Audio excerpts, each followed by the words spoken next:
The latest EU exec leader tight-lipped about May meeting. The latest on Britain's negotiations to leave the European Union, all times local. 12:35 a.m.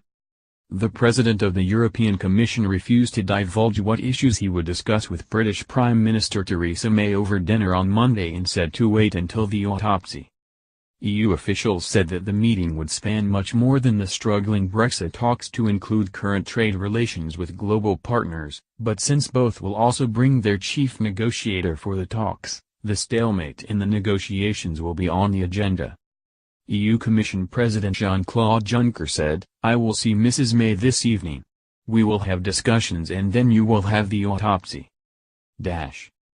9:40 a.m. British Foreign Secretary Boris Johnson is urging the European Union to speed up Brexit talks and start discussing now their future relationship after the UK leaves in 2019. Johnson said in Luxembourg on Monday, "Let's get these conversations going and stop letting the grass grow under our feet." He said it's time for the great ship to go down the slipway and onto the open sea and for us to start some serious conversations about the future and the new relationship.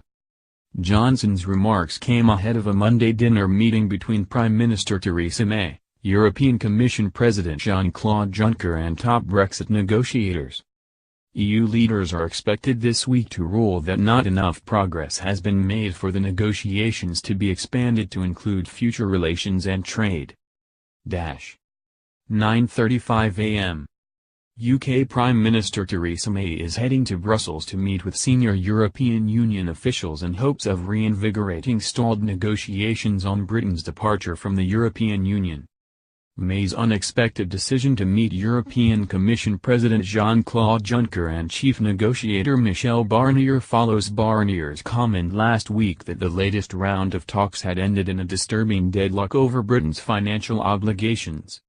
EU estimates suggest Britain's divorce bill could range from €60 billion to €100 billion, $80 billion to $120 billion. Britain has rejected such figures. EU leaders are demanding progress on the divorce bill, the rights of citizens hit by Brexit and the border between the Republic of Ireland and Northern Ireland before talks can move on to issues such as future trading arrangements.